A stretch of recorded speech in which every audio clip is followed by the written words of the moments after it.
الله من الشيطان الرجيم بسم الله الرحمن الرحيم قال الله تبارك وتعالى ولنذيقنهم من العذاب الأدنى دون العذاب الأكبر لعلهم يرجعون.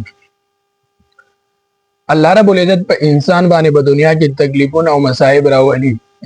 داغه مصائب او تکلیفونه په بدري قسمه باندې الله رب العزت وی ولنذيقنهم من العذاب الادنى دون العذاب الاكبر لعلهم يرجعون. کله چې په انسان باندې موږ تکلیف راولو مشکل راولو نو دغه انسان باندې الله رب العزت ته دغه تکلیف دا مشکل دا ډیر زیات کم دی په اعتبار د اخرت سره او دا موږ ولی راولو د عذاب زکه ورکو دا تکلیف زکه ورکو الله وی لعلهم يرجعون د دې لپاره چې د انسان ماته واپس راوګرځي.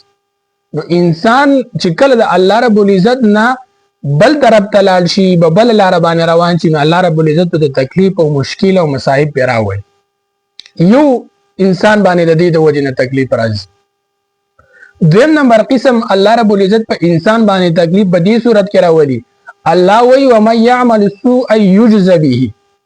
کله چې انسان ناکار او بد عملونه شروع او د دې بد عملونو نه دا توبه نه وباسي نو الله رب العزت بدغه انسان باندې سوګي تکلیفونه پیراولي مصائب پیراولي. ولی الله رب العزت چې دغه ګناونه د دې سړی معاف دا کم ګناونه چې کلی چې دا ول الله معاف.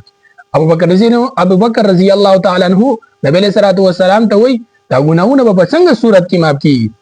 نبی علیہ الصلوۃ والسلام ته جواب کې وای چې پتا باندې ولی بیماری ناراضي تا ته نور څه مشکل مصائب ناراضي او دنیا کې ډېر قسم تکلیفونه په انسان باندې راځي نو دې په وجه باندې الله رب العزت ګناونه معاف کوي. دریم نمبر قسم هغه دی چې کله په انسان باندې تکلیف راځي مشکل راځي نو دې باندې الله رب العزت د انسان درجات بلند کوي. څنګه یو انسان با ګناه نه کوي خطا رسا به نه کوي بالکل به ځان د ګناه نه بچ ساتي او کلم چې ګناه کوي د دې زړه یریږي نو دغه انسان باندې الله رب العزت تکلیفونه د دې د وجې نه راولي چې د دې درجات بلند. نو د درجات د بلندۍ د وجې نه الله رب العزت په انسان باندې تکلیفونه راولي. وس دا درې قسمونه الله رب العزت واصبر لحكم ربك فانك باعيننا.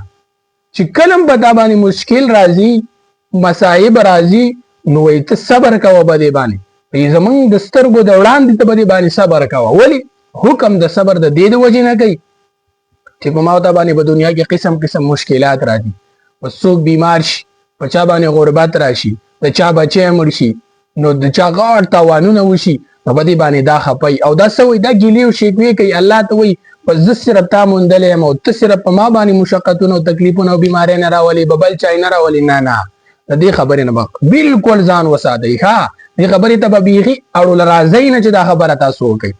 الله دا تکلیف تا راوستی دی او شاید چې ما نه ګناه شوي الله رب العزت ما کو ګناه کړي زه تا د توبه او استغفار وباسم نو الله رب العزت به دغه مشکل به دغه مصیبت باندې ستا ګناونه معاف کړي او چې کله د ګناونه معاف کړي او بیم د باندې مشکل نو ته پوه شې چې الله رب العزت ستا درجات بلند کوي.